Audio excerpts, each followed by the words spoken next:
Well, greetings, YouTube. LMS Tactical here. I hope you guys are doing well. Obviously, what's foremost on my mind is this coronavirus or COVID-19, however you want to refer to it. And I've got a few things that I want to just push out just in case somebody may not have thought about this. Okay, so first of all, for the people in the United States, I want to send a message out to the first-time gun buyers. Now, for those that don't know, the firearm stores and the ammunition, all of that is flown off the shelves, and most of these places are empty right now. And that's typical whenever there's a crisis like this and people start to think there may be some civil unrest. So what makes this unusual is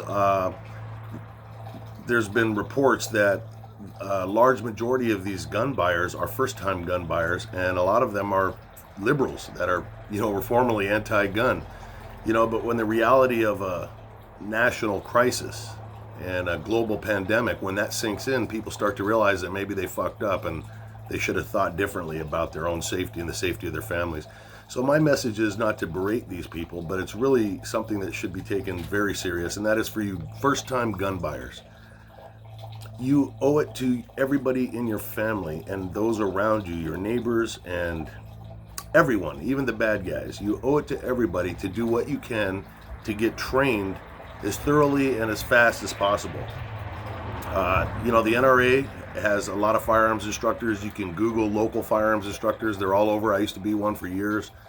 And you really have to put in some time because, there's a lot more to owning a firearm than just pulling it out and pointing it and shooting somebody. The handling of the weapon, the loading, the unloading, the drawing of the weapon, where the weapon's stored, how it's stored, how to deal with children in the house, and people that shouldn't be around firearms.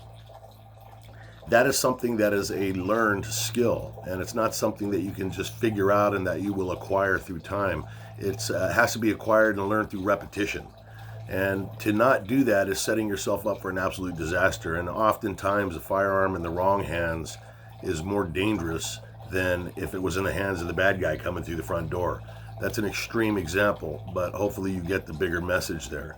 Please don't get your weapon and pull it out of the box and load it and watch a YouTube video and think that you're good to go.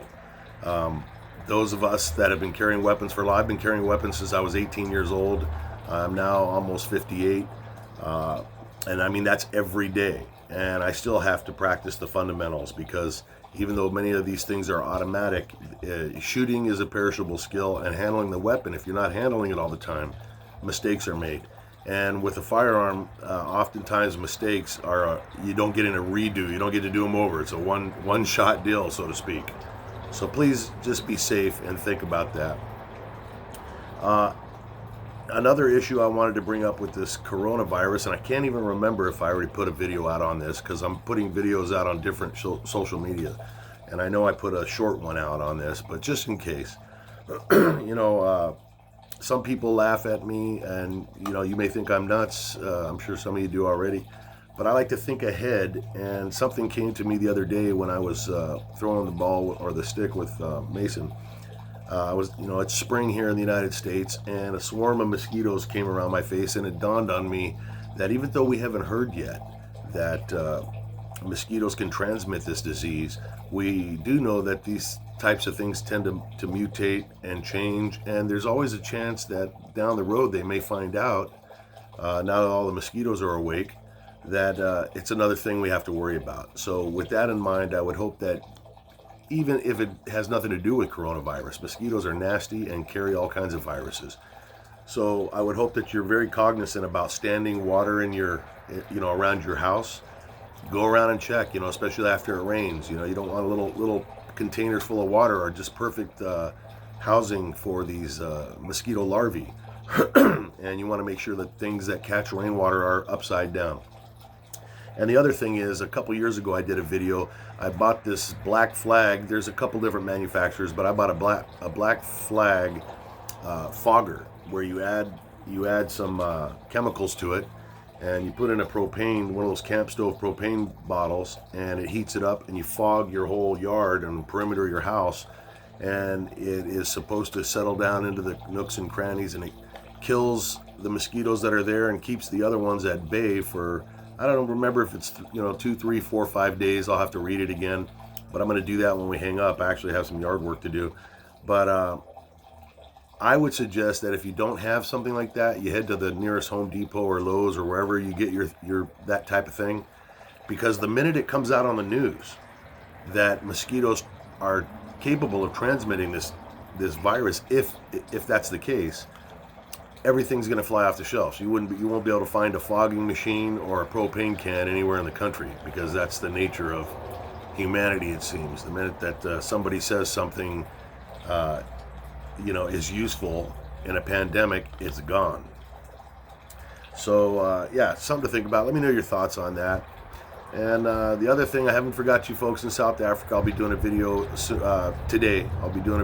Maybe even right after this.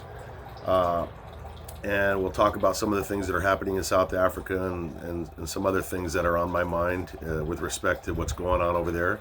And I'll be looking for some people to interview on my podcast. Some of you have already sent me emails. I'm going to have to go back through them now because they're miles long and wide, and we've had a few distractions. Not the least of which I was really under the weather for the last week. But I still would like to interview people that were survivors of attacks that were racially motivated in South Africa. You don't have to be on camera. You don't have to give your real name. I just need your voice and your stories. Even if it was something that happened to a family member or a friend. So I think it's time to let the world know the details, and the more graphic, the better. It's time to wake people up. And then I also got some things coming up with the conservative Texas woman. You know her as Brandy. She's come up with some really great ideas, and her and I will be doing something sooner than later. I need to get in touch with her and iron that out, but I think you'll like what you hear. I think she's come up with some really good ideas. So in the meantime, I hope everybody stays safe and sound, and just try not to let this shit get you down. I know there's a feeling in the air. It's palatable. I mean, you can feel, I don't know about the rest of the world, but where I'm at, there's a tangible feeling of doom hanging over the air. That something big's getting ready to happen, and it's probably because something big is already happening. It's probably because there's an unseen enemy attacking all of us. It's probably because the psychology or the psychological effects of something that we can't really quite see and contend with face to face. There's a lot of unknowns and uncertainty, and that sort of disrupts our natural pattern of life. And that can make that happen too. But on the other hand, I actually noticed that even my dog is acting different. So who knows, man? Maybe there's it's part of something huge, a big spiritual shift of consciousness on a global level. Maybe there's a huge roundup getting ready to happen. I mean, there's a lot of information about mass arrests of some higher up people that may take place because of this Kabbalah of these pedophiles that exist all over the world. Who knows? But whatever the case, have a plan A, have a plan B, have a plan C, and have faith and hope, because no matter what happens, we're all in it together, and we're all going to get through it together, or we're all not going to get through it together. But enjoy every moment, because this is the nature of life, man. We never know what's coming next, and it keeps it exciting and cool. So until next time, LMS Tactical, stay safe. I'm out.